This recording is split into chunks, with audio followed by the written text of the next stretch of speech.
திருக்குறள் தமிழில் எழுதப்பட்டிருந்தாலும் நமக்கு மட்டுமல்ல அனைவருக்குமான நூல் என முதலமைச்சர் ஸ்டாலின் பேச்சு.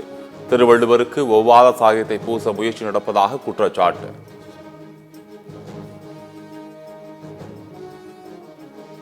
பூச முயற்சிக்கு அடாவடித்தனத்தை ஒட்டுமொத்தமாக தமிழ் சமுதாயம் எதிர்க்கணும்.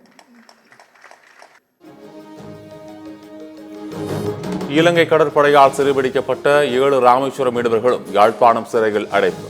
25ஆம் தேதி வரை நீதிமன்ற காவலில் வைக்க ஊர்காவல்துறை நீதிமன்றம் உத்தரவு.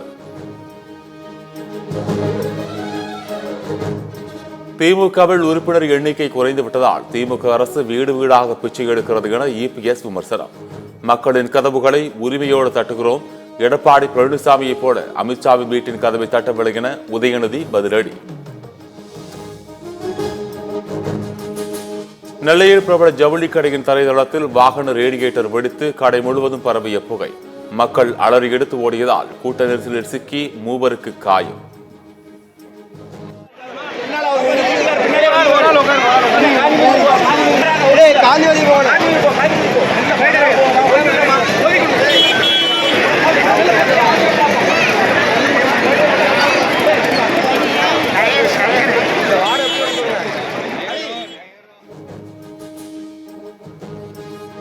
மராத்தி மொழி குறித்து அவதூறாக பேசியதாக ஆட்டோ ஓட்டுநர் மீது சரமாரி தாக்குதல். உத்தவ் சிவசேனா கட்சியை சேர்ந்த நிர்வாகிகள் தாக்கும் வீடியோ இணையத்தில் வைரல்.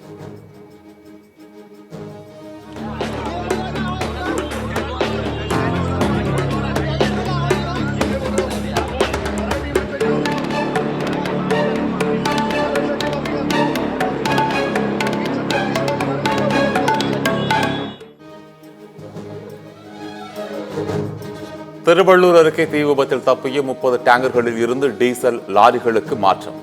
மீட்பு பணிகள், ரயில் தண்டவாள சீரமைப்பு பணிகள் இரவிலும் நீடிக்கிறது.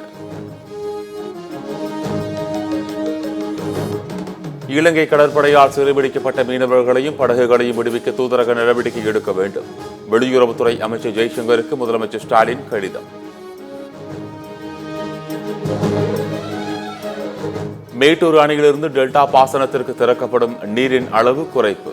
22,500 கன அடியிலிருந்து 20,000 கன அடியாக குறைக்கப்பட்டதால் விவசாயிகள் அதிர்ச்சி.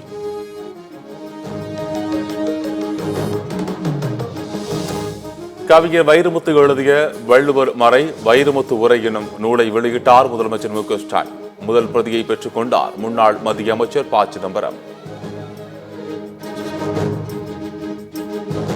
திருவள்ளூர் அருகே சரக்கு ரயில் தீப்பிடித்து எரிந்து விபத்து எதிரொலி. சென்ட்ரல் ரயில் நிலையத்தில் இருந்து புறப்படும் ரயில்கள் அரக்கோணம் காட்பாடியிலிருந்து புறப்படும் என அறிவிப்பு.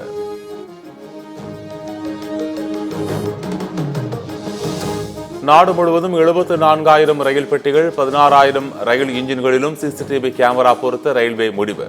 ஏற்கனவே சில ரயில்களில் பொருத்திய சிசிடிவி கேமராக்கள் குற்றங்களை தடுக்க உதவியதாக ரயில்வே அமைச்சர் அஸ்வினி வைஷ்ணவ் தகவல்.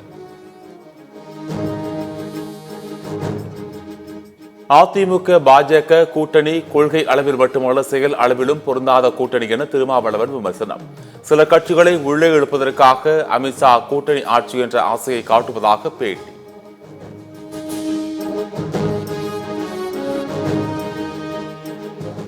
துபாய்க்கு செல்லவிருந்த ஸ்பைஸ் ஜெட் விமானம் 10 மணி நேரத்திற்கு மேலாக தாமதமானதால் பயணிகள் ஆத்திரம். மும்பை விமான நிலையத்தில் பயணிகள் போராட்டத்தில் ஈடுபட்டதால் பரபரப்பு.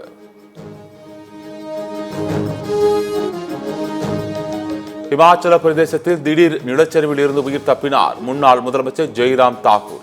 கற்கள் உருண்டோடி கார் மீது விழுந்ததால் உடனடியாக காரை விட்டு இறங்கி ஓடிய ஜெய்ராம் தாக்கூர்.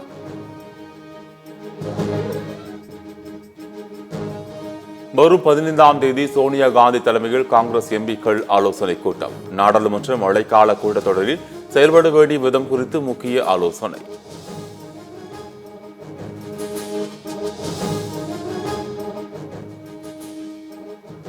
வதோதரா பாலம் இடிந்து விழுந்ததை தொடர்ந்து மஹி ஆற்றின் மீது புதிய பாலம் கட்ட நடவடிக்கை. 212 கோடி ரூபாய் மதிப்பில் உயர்மட்ட பாலம் கட்ட குஜராத் முதலமைச்சர் பூபேந்திர படேல் ஒப்புதல்.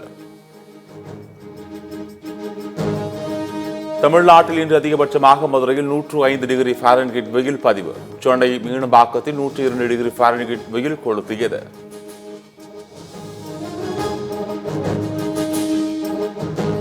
பலுசிஸ்தான் ஒருபோதும் பாகிஸ்தானின் ஒரு பகுதியாக இருக்காது என பலுச் தேசிய இயக்கம் அறிவிப்பு. பாகிஸ்தான் ராணுவத்தை குறிவைத்து நடத்தப்பட்ட ஆபரேஷன் பாம் தாக்குதல் குறித்து விளக்கம்.